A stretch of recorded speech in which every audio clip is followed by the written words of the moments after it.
Olá, senhoras e senhores, sejam bem-vindos ao Arete Jus. Está começando o 43º episódio do Código de Processo Civil, Lei 13.105. Galera, e hoje nós vamos do artigo 1040 até o artigo 1053. Mas antes de começarmos, não se esqueça de deixar o seu like, se inscrever no canal, ativar o sininho para receber as notificações. E vamos lá, galera. Artigo 1040. Publicado o Acórdão Paradigma. Inciso 1. O presidente ou vice-presidente do tribunal de origem negará seguimento aos recursos especiais ou extraordinários sobrestados na origem, se o acórdão recorrido coincidir com a orientação do Tribunal Superior. Inciso 2. O órgão que proferiu o acórdão recorrido, na origem, reexaminará o processo de competência originária, a remessa necessária ou o recurso anteriormente julgado. Se o acórdão recorrido contrariar a orientação do Tribunal Superior. Inciso 3. Os processos suspensos em primeiro e segundo graus de jurisdição retomarão o curso para o julgamento e aplicação da tese firmada pelo Tribunal Superior. Inciso 4. Se os recursos versarem sobre questão relativa à prestação de serviço público objeto de concessão, permissão ou autorização, o resultado do julgamento será comunicado ao órgão ou ao ou à agência reguladora competente para fiscalização da efetiva aplicação, por parte dos entes sujeitos à regulação, da tese adotada. Parágrafo 1º. A parte poderá desistir da ação em curso no primeiro grau de jurisdição, antes de proferida a sentença, se a questão nela discutida for idêntica resolvida pelo recurso representativo da controvérsia. Parágrafo 2º. Se a desistência ocorrer antes de oferecida contestação, a parte ficará isenta do pagamento de custos e honorários de sucumbência. Parágrafo 3º. A desistência apresentada nos termos do parágrafo 1º independe do consentimento do réu, ainda que apresentada contestação. Artigo 1041. Mantido o acórdão divergente pelo tribunal de origem, o recurso especial ou extraordinário será remetido ao respectivo Tribunal Superior, na forma do artigo 1036, parágrafo 1º. Parágrafo 1º. Realizado o juízo de retratação com alteração do acórdão divergente, o Tribunal de origem, se for o caso, decidirá as demais questões ainda não decididas cujo enfrentamento se tornou necessário em decorrência da alteração. Parágrafo 2º. Quando ocorrer a hipótese do inciso 2 do caput do artigo 1040 e o recurso versar sobre outras questões, caberá ao presidente ou ao vice-presidente do tribunal recorrido, depois do reexame pelo órgão de origem e independentemente de ratificação do recurso, sendo positivo o juízo de admissibilidade, determinar a remessa do recurso ao Tribunal Superior para julgamento das demais questões. Seção 3. Do agravo em recurso especial e em recurso extraordinário. Artigo 1042. Cabe agravo contra a decisão do presidente ou vice-presidente do tribunal recorrido quem não admitir recurso extraordinário ou recurso especial, salvo quando fundada na aplicação de entendimento firmado em regime de repercussão geral ou em julgamento de recursos repetitivos. Inciso 1, 2, 3, 4, 1, 2, 3 revogados. Parágrafo 1º revogado. Inciso 1º revogado. Inciso 2, a linha A e B revogado. Parágrafo 2º. A petição de agravo será dirigida ao presidente ou ao vice-presidente do tribunal de origem e independe do pagamento de custas e despesas postais, aplicando-se a ela o regime de repercussão geral e de recursos repetitivos, inclusive quanto à possibilidade de sobrestamento e do juízo de retratação. Parágrafo 3º.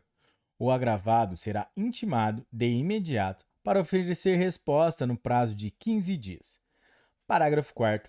Após o prazo de resposta, não havendo retratação, o agravo será remetido ao Tribunal Superior competente.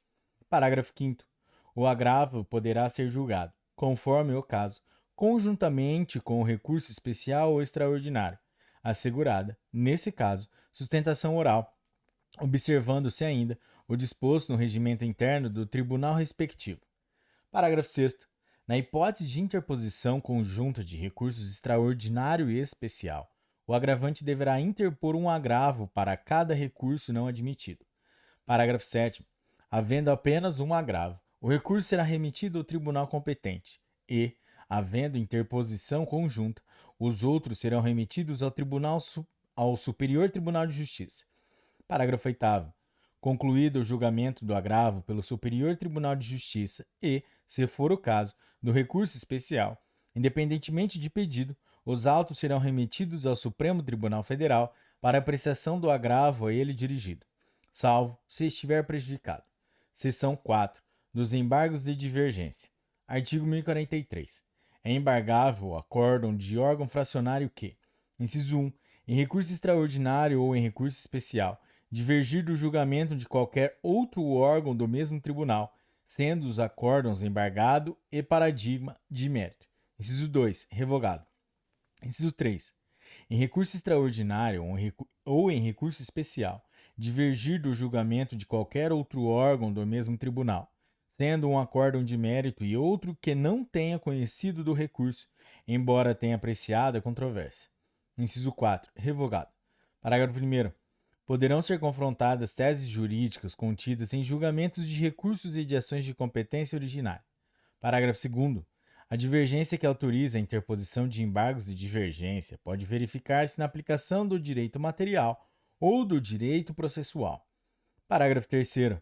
Cabem embargos de divergência quando o acórdão paradigma for da mesma turma que proferiu a decisão embargada, desde que sua composição tenha sofrido alteração em mais da metade de seus membros. Parágrafo 4º.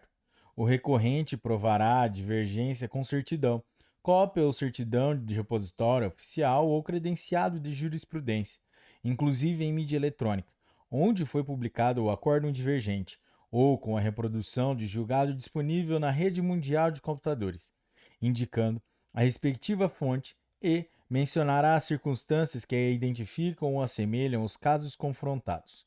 Parágrafo 5º. Revogado. Artigo 1044. No recurso de embargos de divergência, será observado o procedimento estabelecido no regimento interno do respectivo Tribunal Superior. Parágrafo 1º. A interposição de embargos de divergência no Superior Tribunal de Justiça interrompe o prazo para interposição de recurso extraordinário por qualquer das partes. Parágrafo 2º. Se os embargos de divergência forem desprovidos ou não alterarem a conclusão do julgamento anterior, o recurso extraordinário interposto pela outra parte antes da publicação do julgamento dos embargos de divergência será processado e julgado independentemente de ratificação. Livro complementar. Disposições finais e transitórias. Vamos lá, galera, tá quase acabando. Artigo 1045. Este código entra em vigor após decorrido 1 ano da data de sua publicação oficial. Artigo 1046. Ao entrar em vigor este código, suas disposições se aplicarão desde logo aos processos pendentes, ficando revogada a Lei 5.869, de 11 de janeiro de 1973. Parágrafo 1º. As disposições da Lei 5.869, de 11 de janeiro de 1973, relativas ao procedimento sumário e aos procedimentos especiais que forem revogadas, aplicar-se-ão às ações propostas e não sentenciadas até o início da vigência deste Código. Parágrafo 2º. Permanecem em vigor as disposições especiais dos procedimentos regulados em outras leis, aos quais será aplicada supletivamente este Código. Parágrafo 3º. Os processos mencionados no artigo 1218 da Lei 5.869, de 11 de janeiro de 1973, cujo procedimento ainda não tenha sido incorporado por lei, submete-se ao procedimento comum previsto nesse Código. Parágrafo 4º. As remissões a disposições do Código de Processo Civil revogado, existentes em outras leis, passam a referir-se às que lhes são correspondentes neste Código. Parágrafo 5º. A primeira lista de processos para julgamento em ordem cronológica observará a antiguidade da distribuição entre os já conclusos na data da entrada em vigor deste Código. Artigo 1047. As disposições de direito probatório adotadas neste Código aplicam-se apenas às provas requeridas ou determinadas de ofício a partir da data de início de sua vigência. Artigo 1048. Terão prioridade de tramitação, em qualquer juízo ou tribunal, os procedimentos judiciais. Inciso 1. Em que figure como parte ou interessado com idade igual ou superior a 60 anos ou portadora de doença grave, assim compreendida qualquer das enumeradas no artigo 6º, inciso 14 da Lei nº 7.713, de 22 de dezembro de 1988.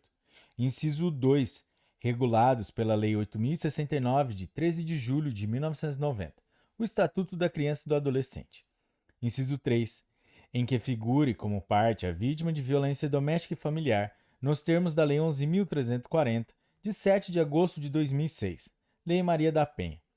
Inciso 4, em que se discuta a aplicação do disposto nas normas gerais de licitação e contratação a que se refere o inciso 27 do caput do artigo 22 da Constituição Federal. Parágrafo 1º. A pessoa interessada na obtenção do benefício, juntando prova de sua condição, deverá requerê-lo à autoridade judiciária competente para decidir o feito, que determinará ao cartório do juiz as providências a serem cumpridas. Parágrafo 2º. Deferida a prioridade, os autos receberão identificação própria que evidencie o regime de tramitação prioritária. Parágrafo 3º. Concedida a prioridade, essa não cessará com a morte do beneficiado, estendendo-se em favor do cônjuge superstício ou do companheiro em união estável. Parágrafo 4º. A tramitação prioritária independe do deferimento pelo órgão jurisdicional e deverá ser imediatamente concedida diante da prova da condição de beneficiário. Artigo 1049. Sempre que a lei remeter ao procedimento previsto na lei processual sem especificá-lo, será observado o procedimento comum previsto neste Código. Parágrafo único. Na hipótese de a lei remeter ao procedimento sumário, será observado o procedimento comum previsto neste Código, com as modificações previstas na própria lei especial, se houver. Artigo 1050.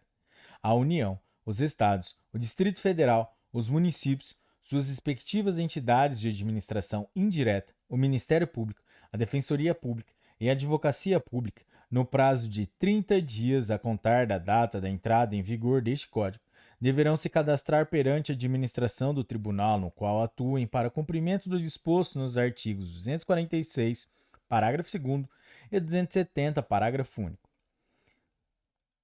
Artigo 1051. As empresas públicas e privadas devem cumprir o disposto no artigo 246, parágrafo 1º, no prazo de 30 dias, a contar da data de inscrição do ato constitutivo da pessoa jurídica perante o juízo onde tenham sede ou filial.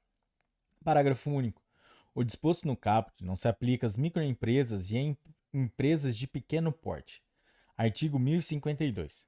Até a edição de lei específica, as execuções contra o devedor insolvente, em curso ou que venham a ser propostas, permanecem reguladas pelo livro 2, título 4 da Lei 5.869, de 11 de janeiro de 1973. Artigo 1053. Os atos processuais praticados por meio eletrônico até a transição definitiva para a certificação digital ficam convalidados, ainda que não tenham observados os requisitos mínimos estabelecidos por este Código, desde que tenham atingido sua finalidade e não tenha havido prejuízo à defesa de qualquer das partes. Galera, é isso aí. Esse foi o 43º episódio da Lei número 13.105, que trata do Código de Processo Civil. Galera, se vocês estiverem gostando desses episódios, deixe o seu like e compartilhe com seus melhores amigos. Até a próxima. Tchau!